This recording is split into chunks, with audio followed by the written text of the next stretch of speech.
后你不要再打电话了，我怕夏洛误会。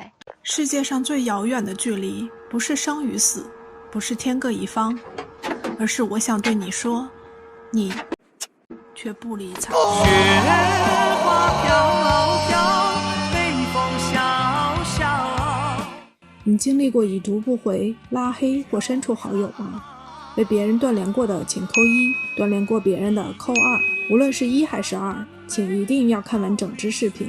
大家好，这里是流动的易经，一个把玄学科学炒一炒，送上餐桌的频道。我是被欠债人断联，跪在墙角许愿，一心只想修仙的文化人。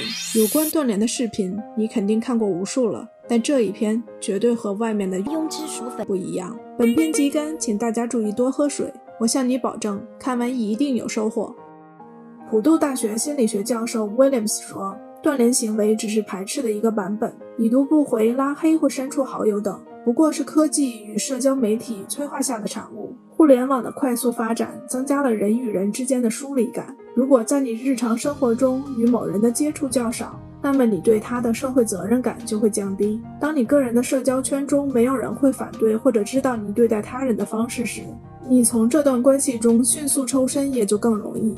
就好像你突然刷到我的视频，不认识也没感情，来都来了，反正看一看，没有啥旧情，所以白嫖走人，这你就不对了。感情是可以培养的，日久生情。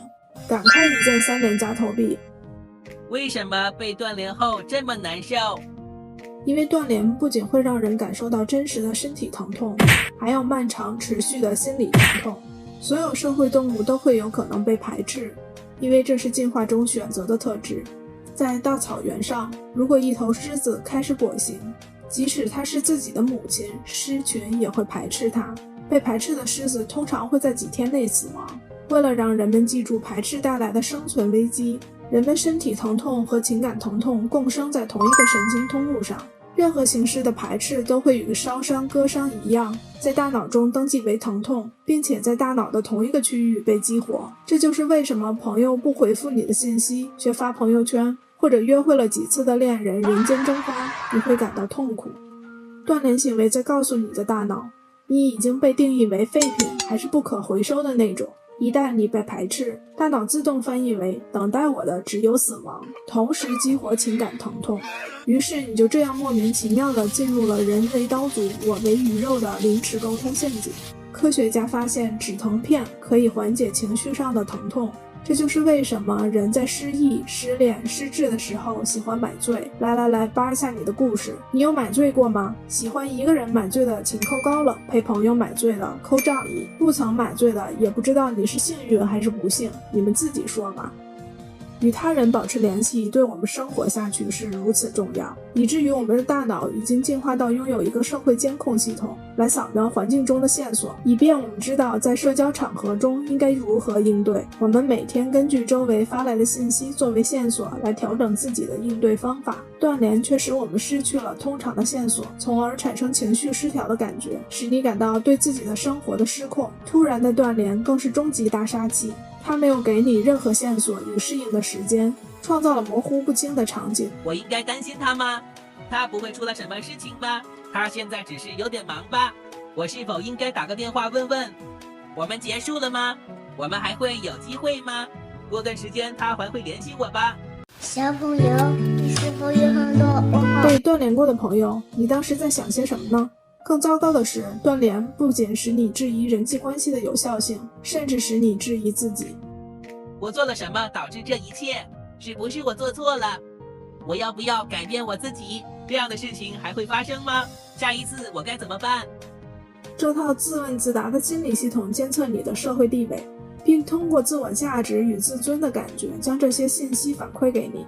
断联使你被迫沉默，无法表达自己的情绪，更无法满足被倾听的需求，而这些正是人类维护自尊的重要方法。比较而言，自尊心较低的人在被拒绝后，大脑中释放的天然止痛剂会更少，所以哪怕面对完全一样的事件，他们也会承受更多的痛苦。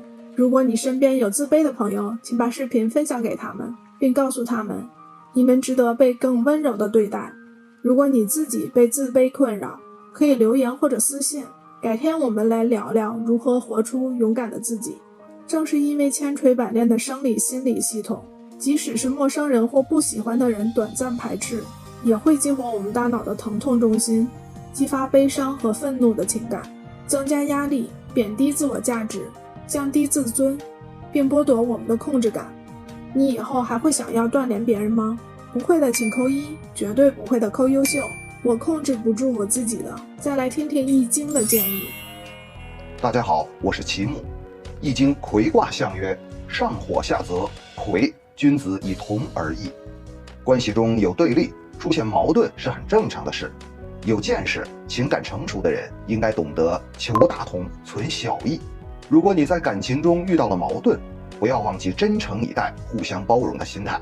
如果一生气就想用断联来拿捏对方，搓平对方的棱角，甚至希望用这种方式来增加自己的重要性，调教对方更加珍惜自己，这是任性而且自私的做法。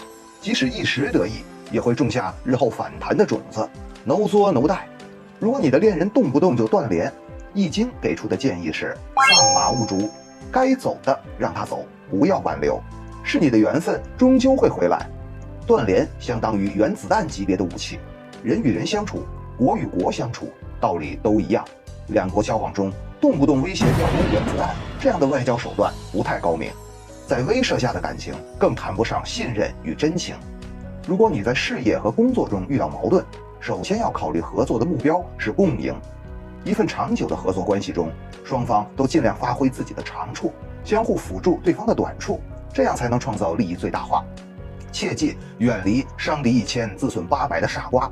华为芯片被美国上游企业断供，就是一种商业上的断联行为，这是中美产业结构的较量，是宏观上的魁卦。